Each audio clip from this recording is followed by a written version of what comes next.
सरकार एक बिल ला रही है, उसके तहत सभी इसके दायरे में होंगे और 30 दिन तक के लिए अगर आप कस्टडी में होते हैं, जेल में होते हैं, तो आपका पद अपने आप चला जाएगा। तो सब पद चला ही जाएगा तो बेकार डेमोक्रेसी है इस देश में। कोई 30 दिन तो ये तो जानबूझ के, और इस तरह का बिल से नुकसान ज़्यादा है। और बिहार में जो SIR को लेकर जो वोटर अधिकार यात्रा आप लोग का चल रहा है, उसको लेकर बीजेपी कह रही है कि इनको कुछ फायदा नहीं होने वाला है। जिस सड़क पर आप चल रहे हैं वो सड़क तो बिहार सरकार के NDA के नेतृत्व में बनी। हाँ, इस देश को आज़ादी के समय से सब इन्हीं लोगों का तो कंट्रीब्यूशन ही है। सारा सड़क इनका, पूरा बिहार का सब कुछ इनका।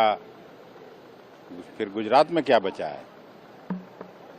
बोलते रहें, जिसको जो बोलना है बोलने, समझ में आ जाएगा जब चुनाव परिणाम आएगा। पिछली बार भी केवल 12,000 वोट का डिफरेंस था, ये समझना चाहिए। उस समय 40 में 39 जीते थे लोकसभा में। इस बार तो पहले ही 25% सीट गंवा चुके हैं। साथियों को भी और सबको गौर से देखना चाहिए। एक्यूज्ड और कन्विक्टेड का पूरा फर्क मिट गया। जिस तरह से ईडी के बारे में सर्वोच्च न्यायालय की टिप्पणी थी कि आप राजनीतिक गेम का हिस्सा बन रहे हो, उसके बाद आपको क्या लगता है किसी को PMLA में फिक्टिशियस डाल दो, 30 दिन नहीं आया वो पद? तो ये एक तरीका है कि जहां आप चुनाव नहीं जीत सकते वहां अब आपको हाउस ट्रेडिंग नहीं करना है, टॉपल कर दो, अनस्टेबल कर दो। और मुझे तो लग रहा है कि गृह मंत्री जी के दिमाग में अपने भी दल के कुछ लोगों को निपटाने की योजना है। डाइवर्ट करने की कोशिश की जा रही है। हम लोग यहाँ इधर यात्रा निकाल रहे हैं, चीज़ों को डाइवर्ट करने की कोशिश है। ये कौन से बिल जो है वो लेकर आ रही है, जबकि बिल में बहुत ही स्पष्टीकरण है। आप क्या कहेंगे इस पूरे विषय में? देखिए, ऐसा है कि डाइवर्ट करने का कोई प्रयास नहीं है। ये विपक्ष के लोग, इंडी गठबंधन के लोग ये डाइवर्ट करना चाहते हैं पब्लिक का अटेंशन।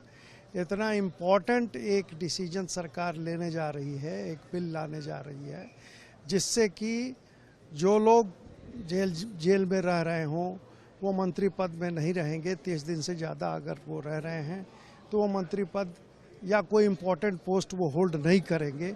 अब इससे भी ज़्यादा इम्पोर्टेंट तो कोई काम नहीं हो सकता है प्रजातंत्र में। लेकिन इन लोगों को, विपक्षियों को कोई दूसरा काम नहीं है, इनको डिस्टर्ब करना है पार्लियामेंट का। पूरा सेशन, ये जो मानसून सेशन है, उन लोगों ने बर्बाद कर दिया। आज भी ऐसा लग रहा है कि ये चाह नहीं रहे कि चलने देना। तो अब ऐसी स्थिति में जहां पब्लिक का इतना इम्पोर्टेंट जो है सो टाइम, पब्लिक का पैसा इन्वॉल्व्ड है, वहाँ इम्पोर्टेंट बिजनेस अगर ट्रांजैक्ट नहीं करे संसद में तो ये पब्लिक के साथ अन्याय है।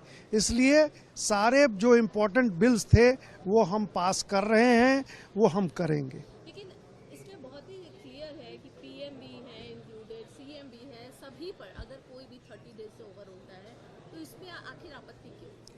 यही मैं कह रहा हूँ कि इस इम्पोर्टेंट बिल में तो मुझे लगता है कि विपक्ष को भी सदन में प्रस्तुत होकर और उसको भी साथ देना चाहिए। ये एक बहुत ही महत्वपूर्ण बिल है, ऐतिहासिक एक कदम उठाने जा रही है सरकार, इसमें सबको साथ देना चाहिए।